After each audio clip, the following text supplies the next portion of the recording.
Africans with swollen bellies, would that be heaven for you? Mark Twain was a great writer. He wrote a book, I don't know if you know about it, The War Prayer. He wrote another book called The Mysterious Stranger. They were never released in any school. That's the best work of Mark Twain. And Mark Twain told you how people got to be the way they are. Just like I was telling you how this kid became a serial killer. Other people are made that way by their culture. You don't always know what does it. But if you're brought up in Italy, you say, come on, eat, there's a good food. You talk like that. And if you're brought up in Australia, you say, how are you, mate? Even if you were born in Germany, and you're brought there as a baby, how are you, mate? You know, that's normal. The Australian. And if you're brought up in Germany, Deutschland over alles. Germany above all. That's what depends on where you're brought up. There are no good or bad people. They're all lied to, all over the world, by ignoramuses called politicians. They're dumber than you can imagine. And the world I'm talking about, you don't have the right to congressmen, the women's rights. They're brought up in the country and they're given every right to become engineers, biologists, anything they want to be. But in this world, women are brought up to cook for the old man, wipe the baby's ass, change their diapers. All that is bullshit. Women should be able to go into any field they want to go into. Engineering, chemistry, mathematics. When you give a little girl a doll, you're programming her. When you give her a little washing machine, you're programming to play the role of a woman. If you give a boy a doll, you turn him around too. So the point is, my little girl used to say to me, Daddy, I don't want a doll, I want electric trains. They're more animated. So, was she a tomboy? No. She was free. And when you give a little girl a washing machine, you're programming her. And when you put a big bow in her hair, you're programming her. So people don't know that. If you do that to boys, you make them offended. They don't know what makes homosexual. They don't know what makes gays. They don't know what makes a serial killer, so they put them in jail. They're made that way by the culture they live in. In the old world, they used to stone women to death if they fooled around with one guy, if they were married. But the man could fool around with many women as he wants to. In fact, if a guy has 6 girlfriends that he's having sex with, he's called Don Juan. And if a girl has sex with 2 guys, she's a tramp. Who wrote the book? The man. Think about it. They're full of shit, too. So I'm trying to tell you, the world you live in is artificial. The language you use is artificial. The values you have were pumped into your head when you were a kid. Women do this, they don't do that. Men can do anything. Men can piss and stand and cross streams and look at each other pissing. They can, you know, they do so many things. One kid said to him, did you ever see Billy take a shit? He said, no, let's watch him. And the shit comes out spiral and hits the ground. That's where the aluminum extrusion came from. That's where the invention of extruded material came. A guy taking a shit. And a guy named Bakelite, he was the guy trying to make a synthetic plastic. So he had formaldehyde, and his friend said, how are you doing? He said, I'm not getting nowhere. He says he was so angry he pissed in it, that he got urea formaldehyde, the first plastic. But that isn't in your school books. You know, this wouldn't do any good. You can't do things like that. Like I've been to over 100 restrooms, and I never found a place to rest.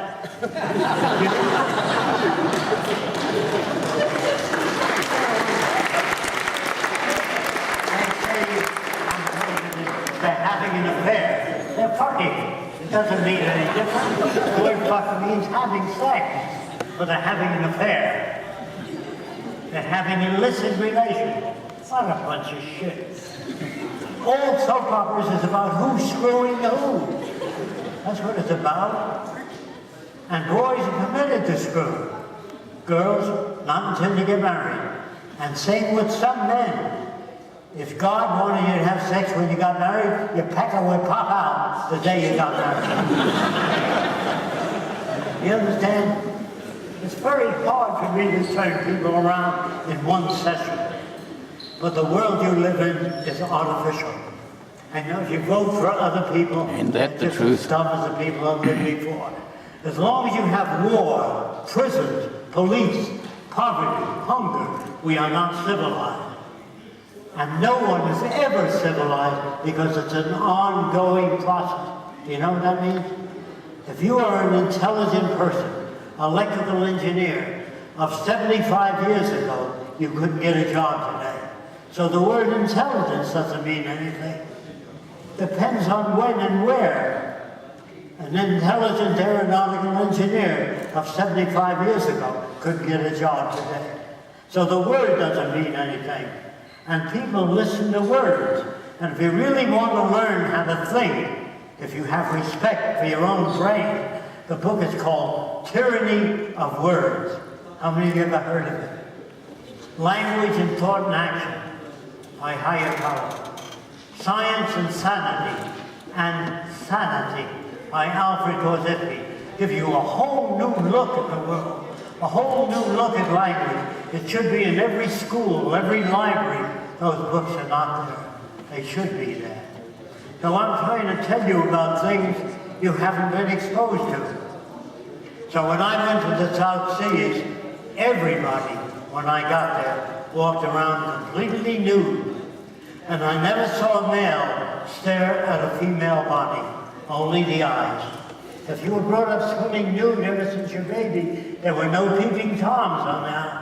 Nobody would look in the girl's window to see what she looked like under the dress.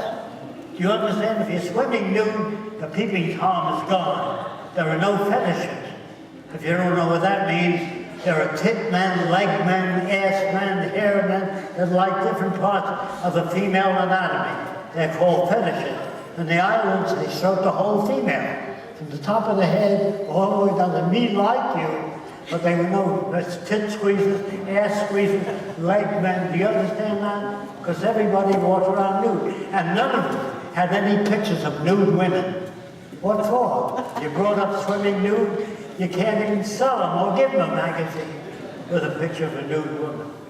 So we are made the way we are, and girls say, well, you know how men are, all they think about is sex. That's because they're brought up in a culture that deprived. If they swam nude when they were young, you couldn't sell girly magazines. There'd be no pornographic movies. They made love out in the open. They never talked about it. When they were 13 years old, they made love. When they were able to. The guy didn't say, I just got laid. I said, you did? How did it work out? None of that kind of conversation. And we're called civilized. We're not civilized. There's no, people think I'm a utopian. I believe in a perfect world. I don't. Even if I designed a very good city, that city would be a straitjacket to the kids of the future. They'll design their own city. You know what I mean? But if you make a statue of me and put it in that city and say, Fresco, design that city, you hold people back. Move on from there. You know what I mean? Now people say, do you think the machines are going to take over? No, they never will.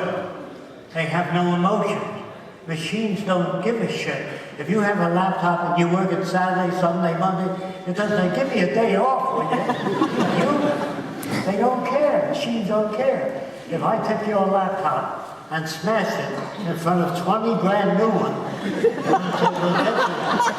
this week or next week, we'll get you. Machines don't care. If you pick your one machine, it doesn't say no off. Machines don't have emotions, nor do they have ambition. But they will not take over. They will be assigned decision-making. That's very different. Let me tell you what that means. It means that a pilot used to look out of an airplane and say, I'm about a mile high. Today with Doppler radar, it goes down, hits the ground, comes back up and says, you're 5,365 feet, 2 inches off the ground. No humans can do that. So the machine is assigned decision-making. Do you understand that? A butcher used to grab a chicken, say it weighs about 10 pounds. The guy buying it would say, just a minute, I think it weighs 6 pounds. So they'd argue. Then the scale came in, and it weighed the chicken. You understand? So we submit to a scale rather than the butcher's opinion. So that's what engineers do. When someone said this is the strongest metal in the world, he says, how strong? How many of you know there's a metal called memory metals? About 10 hands. There are metals that can remember. They're called nickel and titanium, mixed together 50-50. Alloy. Well, they said, well, who invented that? Some Swede metallurgist was mixing different metals together to see whether he could make a stronger metal. And he bent it into the letter U, and he left it on the table near a heat lamp, and it straightened out. He didn't sit down there to invent a memory metal. Nobody ever invented anything. They discover certain phenomena. You can't think of language. You can't think of making a step ladder until you climb up a tree with the branches located a certain way. Man that's brought up in a gray ball, if you bring a human being up in a gray ball and feed him with no stimulus and let them out when they're 17 years old, they're drooling idiots. You have to be exposed to environment. If you don't understand that, if you know what a rose looks like and you smell it, it might be pleasant. If you go to Madagascar and you see something that looks like a rose with little black dots on it, and you smell it, and it burns your nose for 2 weeks, the next time you see a strange flower, you go. You understand that? They say, she learned. No, her behavior was changed in relation to pain. Learning doesn't tell you anything. Sometimes a person says, I've changed my mind. You think they open their cranial case and rewire it? Of course not. No one can change your mind. But if you say, man will never fly, and the plane flies over, you say, I've changed my mind. You've been changed by events. You can't change your mind. So what I'm trying to do is tell you how full of shit the world is that you live in. And I used to think, Jacque, you're trying to change the world. How are you going to change people that are hardheads? How are you going to change the Ku Klux Klan? How are you going to change the Arabs when they have 6 wives? Well, I said, I don't know. That's the most difficult thing to learn to say. I don't know. You think man will ever get to the moon? Nah, not in 1,000 years. Are you a rocket expert? No. You know anything about space travel? No. Where the hell do you get your information from? Most people have opinions about everything. If you lived across the way from me, and I see 10 guys coming out of your apartment, if you give me the right to my own opinion, I can have all kinds of opinions. You could be a language instructor, ballet instructor, but I don't give a shit about that. I'll give you my opinion. Well, whenever you've got people with a right to their own opinion, watch out. You're holding back the world. If you say to a man, do you think we'll ever get to the moon? He says, I know nothing about rockets. I know nothing about space travel. How do I know? I don't know. But people have opinions about everything. And that's dangerous. So do news reporters. News reporters are people that get paid by the word they use. I wanted to know how to make my kids more intelligent. So I said, well, what is intelligence? I said, I don't know. So I looked it up, and I could find no explanation. So I read the lives of Leonardo da Vinci, Michelangelo, the things that made them different. It was their environment. So I wanted my kids to learn how to read. I never taught them to read. I opened a book and I used to read to them at night in bed about dinosaurs, things kids are interested in. You know what I mean? And then when I said, when the Brontosaurus met the Triceratops, they're different type of dinosaurs. I closed the book. My kid says, what happened? I said, look, if you learn to read, you can find out for yourself. Give them a reason to want to read. Don't teach them to read. Don't teach them arithmetic. Give them a reason to want to read. Do you understand what I'm saying? How many of you do? Will you raise your hand? Fine. When my little girl walked into my lab, when she was 3 years old, I put a wrench on her, not the wrong way.